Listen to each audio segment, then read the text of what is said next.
Hello everybody and welcome to the United Stand. This is your Manchester United versus Leicester City preview, and what a game it is. What a Christmas cracker it is. Boxing Day lunchtime, but this could be any lunchtime, any day of the season. It's second against third. It's winner takes it all in many ways. It's momentum that Manchester United need to take. And I tell you what, anyone who thinks it's going to be a draw, Leicester haven't drawn this season. Anyone who thinks Leicester are going to win, home form, they're mid-table. Away form, they're second behind us, who after we've won every away game. We're top of the league when it comes to away form this season. Lots to get into, lots of tactics talks, lots of talk about how we're going to line up and the threats of Leicester. But first of all, let me just say, we are sponsored by Surfshark for the preview today. You can download it through the link in the video description. They've got a special offer for you. Surfshark is a virtual private network. One of the things I like about Surfshark is their data protection services, making sure private messages, photos, videos and other sensitive material is protected. But my personal favourite feature of Surfshark is the thing, and I think you will find most interesting as well, is the feature that you can change your location on Netflix or other location specific based streaming services, so you can watch them from anywhere in the world. You can also use Surfshark across many different devices, even if they're used at the same time. So every device like Android, iOS, Linux, Amazon, Fire TV. I could go on, but I think you get the picture. And because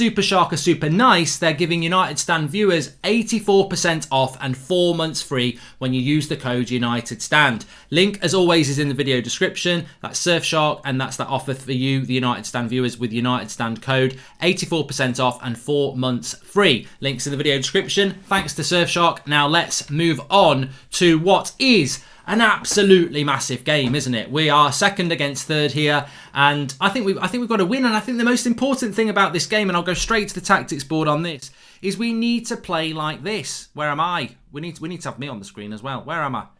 Here I am. We need to play like this. This is how we need to play. This is how we played against Everton. This is how we need to play against Leicester City. Because, look, if that is Jamie Vardy, and Jamie Vardy is going to make the runs that we know Jamie Vardy is going to make, so bloody what? So what? I mean, I really don't care if he's going to make that run and that ball's going to get hit there, because if you've got Eric Bailly playing, Eric Bailly will just track that run. And obviously De Gea is going to have to play off his line a little bit, but that's the way Leicester are going to play.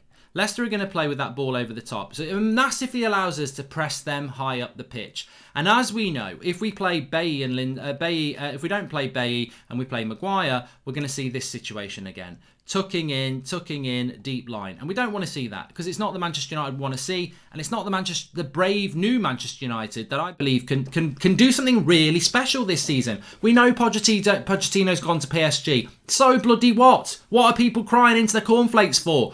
We are in a really good position in the league at the moment. We're third. If we win our game in hand, we're 2 points off the top. But we must go and beat Leicester. And I think it's a brave new world for Solskjaer that we're heading into in 2021.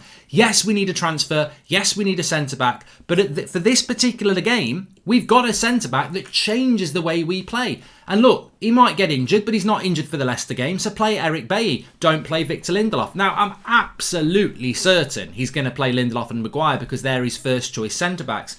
But I'm really hoping for a Christmas miracle that Ole Gunnar Solskjaer is going to put the interests of his future and Manchester United fans and the team ahead of loyalty to a centre-back pairing that ultimately don't work. It's nothing to do with disliking Maguire as a footballer or disliking Lindelof as a footballer. I think Lindelof with Bailly or Maguire with Bailly, just pick one of those two and play him with Eric Bailly. That's all I want to happen, because it's not about individualism. We're Manchester United. We're not Manchester United individuals. And that centre-back partnership doesn't work. If you don't believe me, believe yourself. If you don't believe yourself, listen to Rio Ferdinand. Loads of people have said it. They don't work as a partnership. They look clumsy. They don't look happy. They're a mismatch. They've got no pace. And we're playing one of the quickest strikers in the Premier League. And we're going to play Victor Lindelof and Harry Maguire, which will force us to play a deep line. Because all United can say to Lindelof and Maguire in that game is, be careful of the long ball to Vardy in behind you. Oh, all right then, boss. We'll just camp on the edge of the...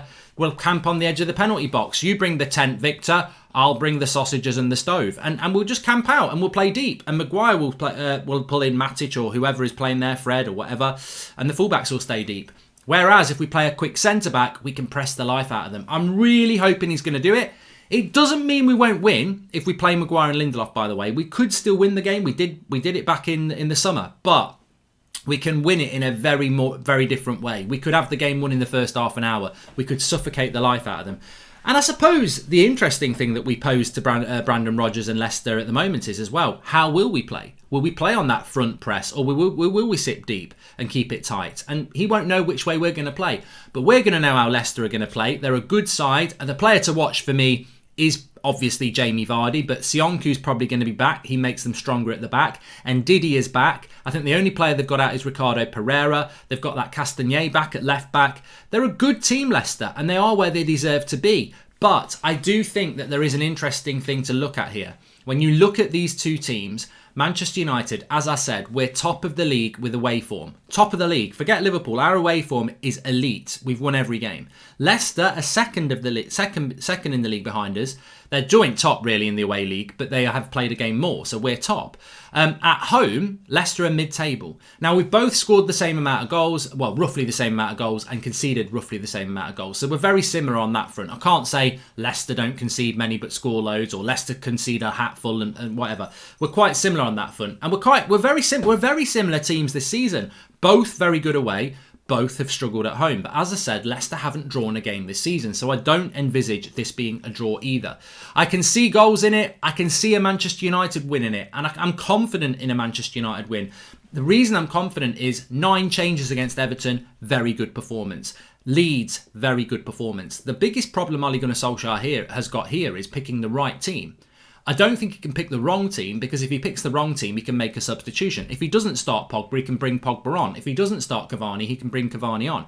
So I don't think he can pick a wrong team, but it's about picking the right team to get, the right tactics, really. It's not the wrong team, it's the right tactics. So my team that I've gone with there, as you can see, we've spoken about the centre-back situation. Eric Bailly plays because of the pace. De Gea, Wan-Bissaka, Luke Shaw come in at the fullbacks. I think that's nailed on. I think Maguire will definitely start.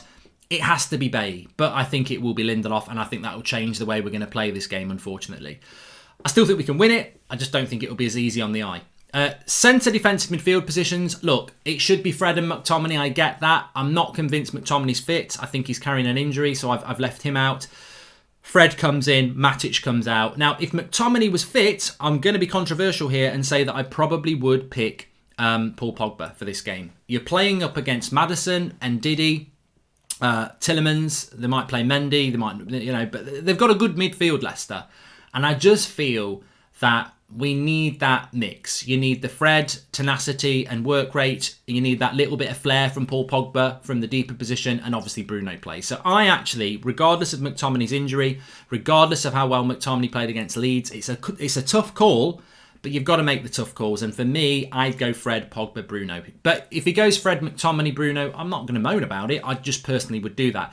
And then the front three for me, I think you put Rashford on the right, Martial on the left, and Cavani up front. And the reason I'm not bringing in Dan James, or I'm not putting Cavani on the bench, and I'm not playing Mason Greenwood, and the reason I'm playing Pogba over McTominay is this is a big game. This is a very big game over the course of the season. You do not normally get this calibre of a game on Boxing Day. As I said earlier in the week, it's normally Man United at home to Newcastle. You take your turkey sandwiches, you watch a 3-0 win. We didn't play great, but we got the 3 points. This isn't. This is Leicester City away. This is second against third. It's a very, very big opportunity to continue that momentum. And I think you go with your best team. You don't think, Cavani probably does deserve to start, but I'm going to play Greenwood and bring him off the bench. Pogba probably does deserve to start, but I'm going to play a bit of an injured McTominay because he played so well against Leeds. No, play McTominay against Wolves. Rest Cavani against Wolves. Might have even had a ban by then. But I would go as strong as you can go and get the momentum going in this game. And I do think it's very difficult for me to say, the score's going to be this is how the game's going to go, because the game will go one of two ways. If we play a quick centre-back, we can play high up the pitch and we're not worried about the ball over the top. If we don't play a quick centre-back and we go with Maguire and Lindelof, I think it's going to be a very scrappy, tight affair, because we will play a lot deeper, so we won't be able to hit them hard. But you know what I think Ollie will do? It almost feeds into what I've just said there. If he plays Maguire and Lindelof, we play a lot deeper. We have got no concern about the pace of Vardy over the top, which we wouldn't have if we played Bailly anyway. But more importantly, if you play Pogba, they will play a higher line. We might be able to hit them. But they won't want to play a high line either. So I just think it might be... I think Maguire and Lindelof will start. I think we'll play a deeper line. I think they'll play a deeper line. And I think it'll be a very tight Christmas, Boxing Day, lunchtime game, which could be decided by a penalty from Bruno. So I'm going to say 2-1 Manchester United is my score prediction. If we go with a quick centre-back, I think we could win it 3-1, maybe even 4-1. You know, it could be a Boxing Day massacre. But I'm going to go 2-1 because I'm absolutely convinced he'll go with Victor Lindelof and Harry Maguire. And look, it's not a reason to moan. It's not a reason to moan because we're on a very good run. We've won every single away game. You can't keep doing that. This would be 7 Premier League away games in a row that we've won. So if he goes with Maguire and Lindelof, it won't shock me. But I just wish we would play more like we did against Everton. I just think that's the way we want to see United playing. We want to see our fullbacks bombing on. We want to see our CDMs pushing up high and pressing them. We want to press a team. We want to swallow up a team. We want to suffocate a team. This is what Liverpool do. This is what Man City do. And we can't do it when we've got slow centre-backs. And it will force us back. But I think we'll win it. I mean, look, knowing anything, it'll probably end up being a draw, won't it? But I do think we'll win, and I'm going to go with a Manchester United 2-1 win. And then, obviously, very, very quick game after that against Wolves. But, look, it's there for Manchester United to win. And I do respect Leicester, and the Leicester player that I worry the most about is Jamie Vardy. You know, they get a lot of penalties as well. In reality, we play different ways of football, but we're very similar this season. We're virtually the same position in the league. We've got the same away form. We've got the same home form. Vardy gets a lot of penalties. Man United get a lot of penalties. So we're very similar teams. And taking nothing away from Leicester City, Brandon Rodgers is a good coach. When he's got everybody fit, they're a good team. They've bought well. They've got stability in that football club. You know, Chilwell comes out, Castagnet comes in, Maguire goes out. They obviously got Sionku and Evans. So they're a good football club who are becoming very, very consistent. I was asked the question the other day, do you think Leicester City are going to take the place of Arsenal in the traditional top 6? Well, I think in a footballing sense, if they keep doing what they're doing, they could do. They seem to be a very consistent top 6 club at the moment. But you know, football club size, Arsenal are massive compared to Leicester, but you'd always expect Arsenal to get back in there at some point, although at the moment, I think that, you know, top 6, it sounds like climbing Everest to them. I think they'd be happy with top 12. But, you know, I fancy Manchester United to win this. I think just very quickly about the situation at United, they're clearly backing the coach. I hope that's going to be reflected in the transfer window as we head towards the new year. Pochettino now away, I think it gives us a clearer ride, but I'm interested now. You know, we saw when this news came out that United had spoken to Pochettino, how the players reacted, and we won against Everton 2 months ago. How are the players going to react now? Because Ole Gunnar Solskjaer is going to be sat there tomorrow lunchtime, tucking into his Christmas turkey. He's probably got Carricky on and McKennery on Zoom, and he's going, lovely, beautiful lads. We got rid of Poch. We've got a lovely Christmas. Merry Christmas, Carricky, and Merry Christmas, McKenna. But the reality is, jokes aside, I don't want them to be sat there happy that Pochettino's gone, because there's always another threat. The reason you've got rid of Pochettino as a threat, Ollie, is because you've been really consistent in the league, and you need to keep that going. I've seen it on social media today. There are people pissed off that Pochettino now won't be coming to United. That feeling is not going to go. It will go towards somebody else. They're not going to suddenly go, I didn't get Pochettino, oh, I love Ollie. They're going to. There's people who are stubborn out there. There's people who are not convinced out there. And that's up to them. That's their opinion. So we must keep going.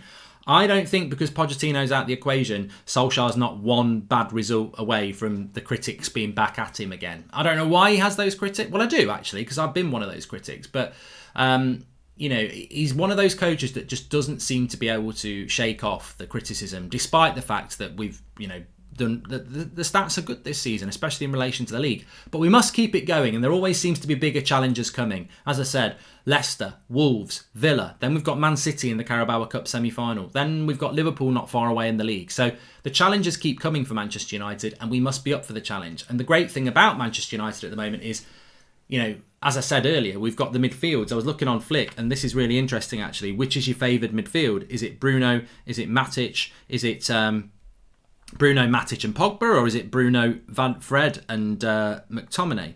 And I can tell you that on the votes on the Flick app, we've got 63% going with Matic, Pogba and Bruno. And obviously 37% going with that. I still think Matic has got a good, important play to play at Manchester United. He was actually top of tackles, aerial duels, touches, passes against Everton. Very similar role to Fred, very different players. If Matic gets back to his best form, I think there's a real battle to be had there. But we've really got, Bruno always plays. which is harsh on Van der Beek, but he always plays. You've got Pogba battling with McTominay, because I think McTominay's more box-to-box, like Pogba. And then you've got Matic battling with Fred. How many other teams have got 2 complete midfields? That, you know, we can literally change our midfield. So we need to keep that passion and fight going. But I'm confident we'll win this game. I'm going to go 2-1 Manchester United. Get your score predictions in below. Give us your thoughts tactically on how we should line up. And smash a like on the video. I'll speak to you all on the next one. Thanks for watching.